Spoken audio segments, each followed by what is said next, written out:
Reading for Wildlife. Written and illustrated by Zella, a project by Zella and friends. An elephant for breakfast. Chapter 14. The Search. Father walked home. Perhaps the police were right, and he would find his children in bed. The once grand house had certainly seemed empty. He felt disappointed. Uncle Cosmo had vanished before he had even seen him. If only Father had stayed a little longer, and had been just a little more observant, he too might have noticed the little details like the fit of the policemen's uniforms. He might also have heard the gate at the far end of the garden creak on its rusty hinges as it pushed open from the other side.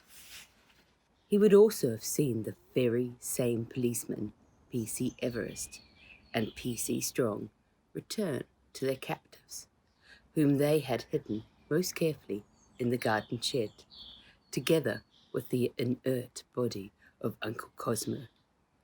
If only he had thought to check the shed, he would have seen two bound-up and real policemen who were wearing nothing more than white vests and underpants. In the garden shed, it was still not clear to the children whether Uncle Cosmo was alive or dead. All they knew was that he had not moved or spoken, and had not even opened his eyes during the whole ordeal. But Freddie thought he had seen Uncle Cosmo breathing. When the policemen returned, they spat out their demands.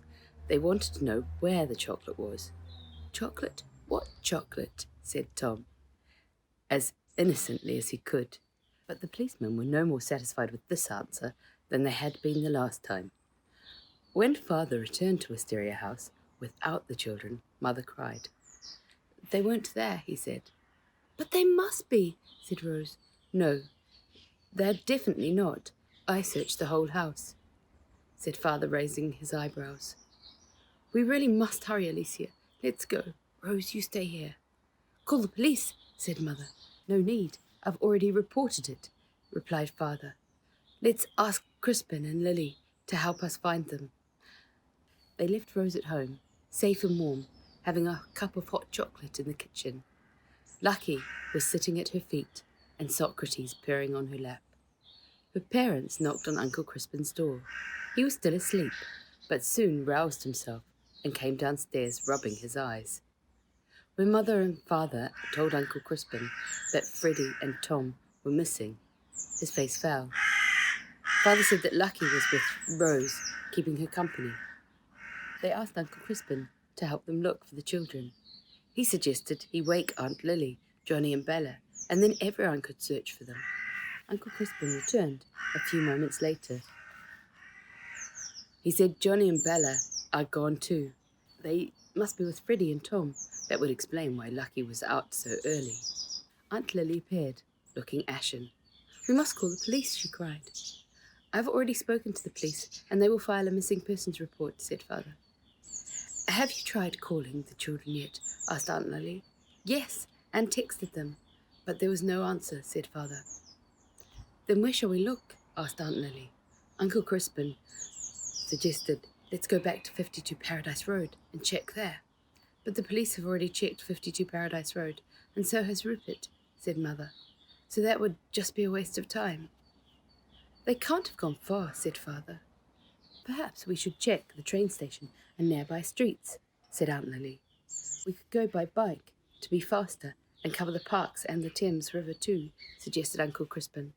They all agreed.